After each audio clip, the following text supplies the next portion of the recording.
Good afternoon, ladies and gentlemen. My name is Miraculous. We're at the House of Sound. Tonight we have a big show going on. First show, grand opening is tonight. And we have the band, the myth, and the legend, Dirty Angel. Gentlemen, please introduce yourself. Start with me? Yeah. Starting with you, sir. I'm David, I play bass. Dustin Radar back on the drums. Jay Cannibal Rogers, I do lead vocals. Michael Chaos Simmons, I play lead guitar. So what we have here, y'all performing tonight here at the House of Sound. So if you would let your listeners and your fans know, what y'all do to prepare for a show. What's the first thing that y'all do? Well, there's a lot of complications in preparing for a show because birth complications. We try to practice at least 3 or more times out of the month before a show, and get what songs we can, and it's a very complicating process, but by the time that we're ready to play, by the time we're ready to go out on stage,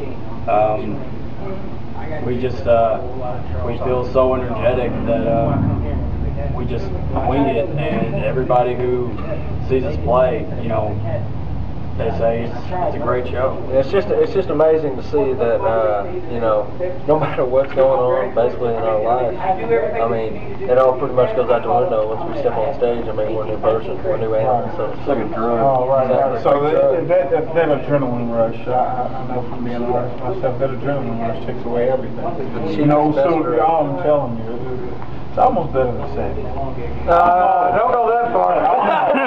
Almost. Clue word, he said almost. Almost. So tell us about how you got started. Well, I was the one that I called. I think it was me. Called Michael. Yeah, I called it Michael first. Well, he's been trying to get me to play in a band with him for about 7, 8 years.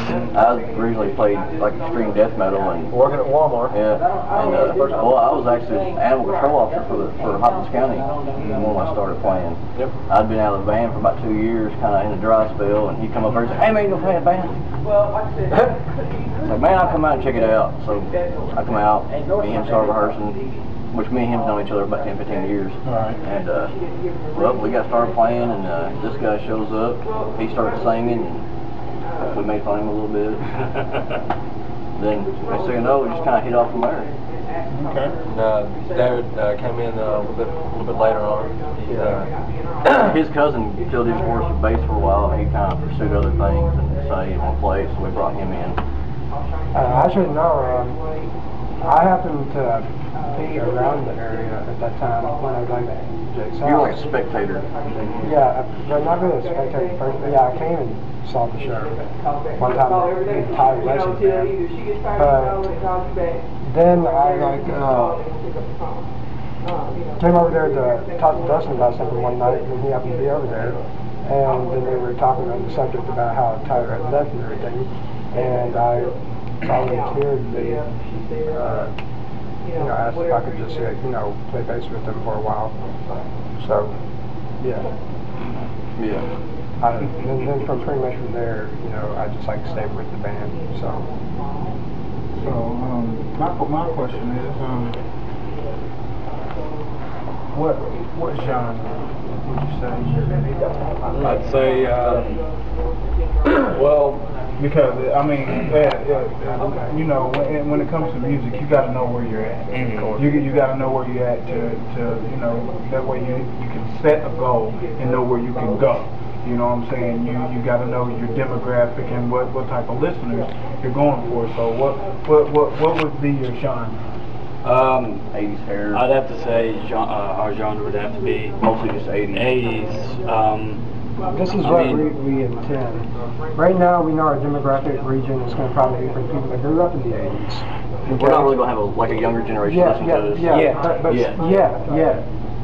But however, though, all the people that listen to the hardcore metal and screamo shit like what they have today, well, that's where our music kind of comes into a blend. That's what makes our sound unique. I brought in, death metal. You bring in the death metal. I played death metal, extreme metal for about 7 years. Like 80s style lyrics and vocal. Okay. To sum it up, basically playing 80s music as if it never died and it never quit. Okay. But my question is this. Now this is a catch. You have original music too. Can you say your original music is the same as that, yes, or can you say that you, with your original music that you've stepped it up, that you took it a little bit It's stick to the traditional sound, like the traditional way it's played, the traditional. But advanced. But yeah, it's like I said, it never died. It's heavier, more it's modernized. Yeah, modernized. I don't want to say that. It's not mainstream. Well, I mean, from what I heard from you, what I've heard so far, and this is just y'all rehearsing, you've actually stepped it up 2 or 3 notches from what they were doing in the 80s. Oh yeah. More We're like more, the 80s more on technical. heroin. We're like the 80s on heroin or steroids. Right. But at the same token, you really have you've gotten to a pocket to where it's advanced. You know what I'm saying? What I seen you doing on those drums, everyone can't do.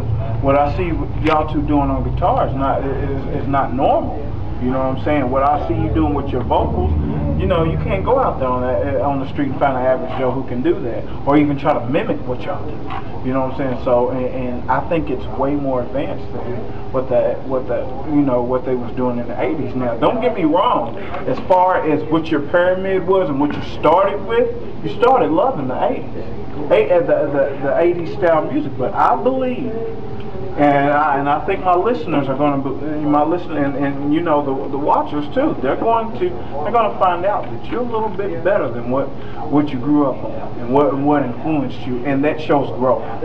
And as an avid listener of music and understanding rock and jazz and hip hop and classical, I see that y'all have a talent that is going to take you a lot further than Western Kentucky. I hope so. And what all we do is a great thing. I mean, in this kind of small town, I mean, you can't find, like you said, people who can do what we do, and that's what's great. I think what's the key of it is because we grew up listening to this stuff. Good. I mean, sure, this stuff came out, before our time, but it's, the older generation that passed it down to us. Hey, listen to this. Exactly, and that's exactly what we're trying to do for these young viewers. I mean, people who have never listened to these kinds of bands or have never heard of Dirty Angel, tonight we are going to introduce them. Tonight we're making a mark.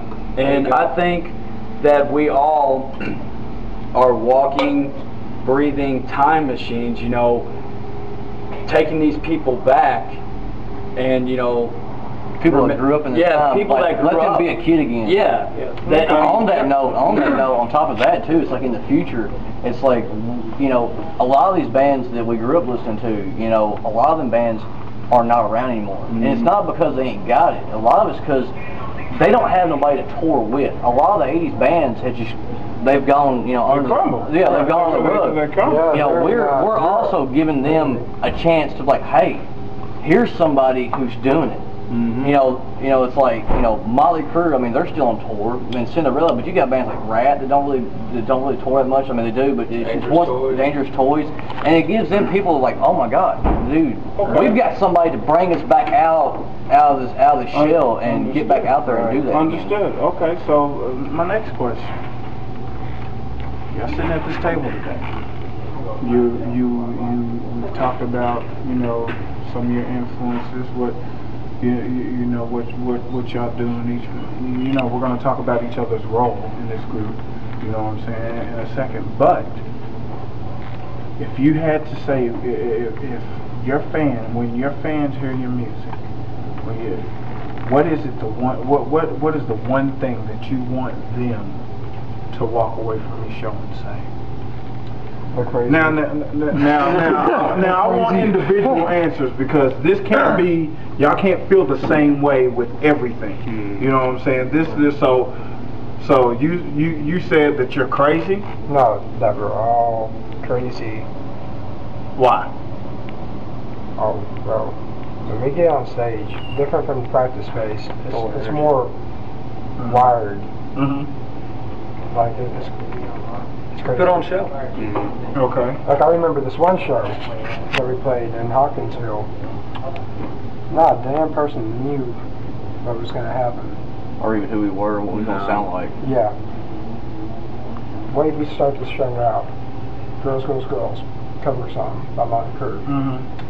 Jake drives his fucking Harley into the bar. Inside the effing bar. We start that out like that. Just like they do, just like Crew does a lot. Yeah. There was people slinging beer where There we're going. beer closures. There was chicks up there dancing and they were soaking them down in beer. It was okay. Same question to you. As far as when I'm on stage, like I have like kind of a personal goal what I want people to walk away from with. Right. And my biggest thing is I want to be an inspiration to people, and it's like this right here. You know. Okay, so explain to your fan base, what is that? Well, I was born a Siamese twin, but my brother died, so they surgically cut us apart. We had no major arteries crossing it. You know, and there's a lot of people out there, and it's like me growing up. You know, one thing I've always wanted to do. It wasn't a drummer, it wasn't a firefighter, astronaut. I've always wanted to be a guitar player. And I was told for many, many years, you'll never be able to do it. You couldn't do it. You can't do it. You can't do it. And one day I was just like, fuck y'all, I'm going to do it. And it's like, it's people like that's out there in the crowd that, you know, that's got a slight disability or something. Like a kid, and I don't even care if it's a musician. Like a kid could be in a wheelchair with one leg and see us up there and think, man, if he can play guitar with half a hand, I could run track with one leg. And it's because of him is why I got up out of this damn wheelchair and done it. You know, it's like I want to be that inspiration. So you want to be an inspiration to your listeners. I want to prove to the public and prove to the fans that no matter what anybody says or who says it, dreams come true, and there is not a goal that's high enough in the sky that you cannot reach. And no matter what is wrong with you, you can always do what you dream of. Okay, and what's your role in this? You're happy that you make it happen. I'm the rhythm and lead guitar player. No, your role, like what is your leadership role in this band? Now, you know, there's everybody got a part to play.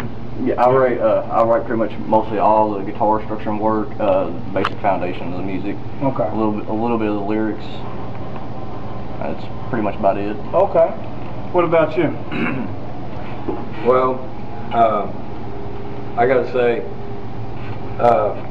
whenever we're, you know, playing shows, it just lights my face up whenever I see older and newer generation people, you know, jamming with us, just rocking out.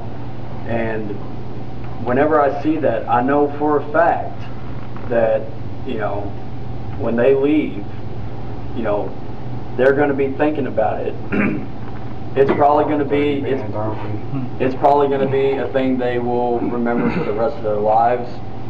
But I know that if they enjoy it, they will tell others about us. Yeah, because we play all out, 120%, whether it's 5 people or 5,000 people. 100%. Because that 5 people is always going to go back and tell 5 people, and then that 5 people is going, you know. And even when we have a short amount of people, you know, it doesn't matter. We're not going to just sit there with our instruments and play. No, we're going to move around this whole area and, you know, get into people's faces and saying, hey, get up. This is what we're bringing you.